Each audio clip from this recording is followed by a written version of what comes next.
Dans notre société actuelle, les relations amoureuses ont considérablement évolué, notamment dans la façon d'aborder une personne lors d'une première rencontre. Cependant, un obstacle émotionnel persiste pour beaucoup d'hommes, la peur du rejet. Cette peur du rejet est une blessure émotionnelle qui peut profondément affecter l'ego. Aborder une femme est souvent perçu comme un défi, chaque geste étant minutieusement analysé et potentiellement rejeté. Lorsqu'un homme aperçoit une femme qui l'intéresse, il est souvent submergé par des doutes. Et si elle n'était pas intéressée? Ces pensées deviennent des obstacles insurmontables, le poussant à ne rien faire. Cette hésitation souligne que l'art d'aborder n'est pas qu'une question de courage. Les règles de l'interaction changent constamment, laissant beaucoup d'hommes incertains et désarmés. De nombreux témoignages révèlent cette appréhension. La crainte d'être perçu comme un intrus, même avec de bonnes intentions, alimente cette peur, renforcée par la pression sociale et les réseaux sociaux. Le rejet est-il plus douloureux aujourd'hui ou simplement amplifié par notre époque? Il touche différentes sphères de la vie. Le véritable défi est de redéfinir sa perception du rejet, le voyant comme une étape normale de l'interaction humaine. Cette peur concerne des hommes de tous horizons. Les attentes sont plus élevées, et les applications de rencontres, bien qu'accessibles, intensifient la concurrence et la peur de l'échec. Derrière cette peur, il y a souvent un désir d'authenticité. Dans une société axée sur l'apparence, beaucoup recherchent des connexions authentiques, malgré l'anxiété que cela peut engendrer. Certains surmontent cette peur en changeant d'approche. Ne pas avoir d'attente précise permet à la peur de s'atténuer, favorisant des interactions plus naturelles et authentiques. La peur du rejet est souvent amplifiée par l'importance accordée à l'issue d'une interaction. En se concentrant sur l'instant présent, l'échec perd de sa résonance. Dans les relations modernes, le rejet n'est pas une finalité. Il ne définit pas l'individu mais participe à l'apprentissage de soi et des autres. Les relations issues de rencontres en ligne montrent que la peur du rejet n'est pas inéluctable. Beaucoup d'histoires d'amour naissent de rencontres informelles et sans pression. Un témoignage raconte qu'un rejet initial n'a pas empêché une histoire d'amour de naître, illustrant l'importance de la persévérance et de la compréhension des interactions uniques. La peur du rejet continuera d'exister, mais elle peut être atténuée. En adoptant une approche détachée et en se concentrant sur la qualité de l'échange, cette crainte peut être surmontée. Redéfinir l'acte d'aborder, ce n'est pas chercher une validation personnelle, mais voir cela comme une opportunité d'échange où le rejet est une étape vers la compréhension mutuelle. Le véritable enjeu n'est peut-être pas d'aborder ou non, mais de reconnaître chaque interaction comme une chance d'apprendre sur soi et les autres, où un rejet peut cacher une réussite future. Dans notre quête de connexion, l'évolution des normes sociales et culturelles redéfinit la dynamique des rencontres. Les femmes prennent désormais l'initiative, apportant un nouvel équilibre. Cependant, cette évolution ne dissipe pas la peur du rejet chez les hommes, qui hésitent à aborder. L'impact des nouvelles normes de genre sur la psychologie masculine est considérable. Les hommes, autrefois initiateurs, ressentent désormais la pression de respecter l'égalité des sexes tout en craignant de paraître insistants. Les messages ambigus des médias n'aident pas à clarifier ce dilemme. Cette période de transition génère des tensions internes chez de nombreux hommes. Ils souhaitent respecter le consentement et l'autonomie des femmes, tout en étant influencés par des idéaux masculins traditionnels. Cela rend l'initiation d'une conversation intimidante et complexe. Les réseaux sociaux et applications de rencontres ont transformé les interactions. Bien qu'elles offrent des opportunités sans pression immédiate, elles créent un détachement. Le rejet virtuel, bien que moins direct, peut exacerber l'anxiété. Un simple swipe peut ruiner une journée, augmentant l'insécurité. Il est crucial de se rappeler que la peur du rejet n'affecte pas uniquement les hommes. Les femmes aussi craignent de paraître trop accessibles ou distantes. Chaque individu essaie de protéger son ego tout en s'ouvrant aux autres, rendant la dynamique complexe et partagée.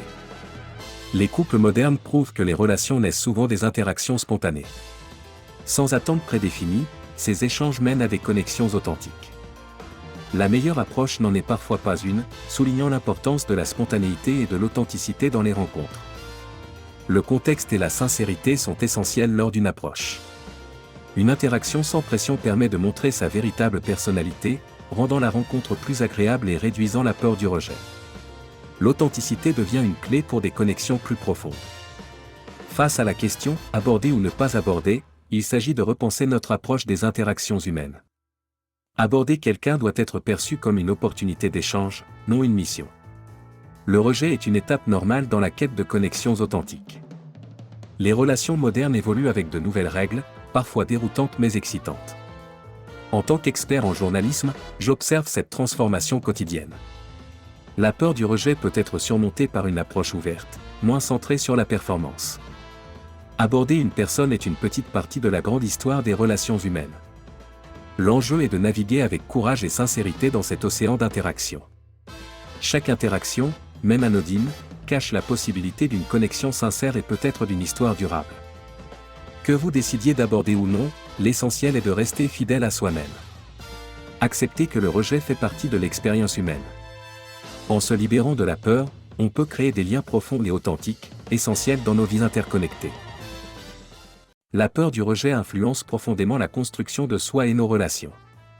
Elle crée une barrière, altérant notre perception de notre valeur personnelle. Chaque interaction évitée ou échouée peut sembler confirmer nos insécurités, creusant des fossés entre nous et les autres. Pour beaucoup d'hommes, cette peur est ancrée dans des années d'expériences passées. Un rejet traumatisant, qu'il soit romantique ou dans d'autres sphères, devient un fardeau. Ces expériences passées les poussent à éviter l'inconnu, de peur de raviver d'anciennes douleurs. Maxime, 38 ans, illustre cette souffrance, rejetée par celle que je pensais être la femme de ma vie, ça m'a pris des années pour m'en remettre. Aujourd'hui encore, l'idée d'approcher quelqu'un me paralyse. Le rejet peut devenir un traumatisme latent, teintant chaque future interaction d'incertitude. Paradoxalement, affronter cette peur peut aider à la comprendre et parfois à la dépasser. Aborder quelqu'un, c'est accepter la possibilité de l'échec. Ceux qui surmontent cette idée découvrent que le rejet n'affecte pas leur valeur intrinsèque, mais reflète plutôt une différence de perception. Romain, 31 ans, a changé de perspective après plusieurs échecs. Le rejet n'est pas un échec personnel. C'est une incompatibilité. Cette prise de conscience libératrice permet de se concentrer sur le plaisir d'échanger, sans pression. Cette idée va au-delà des relations amoureuses.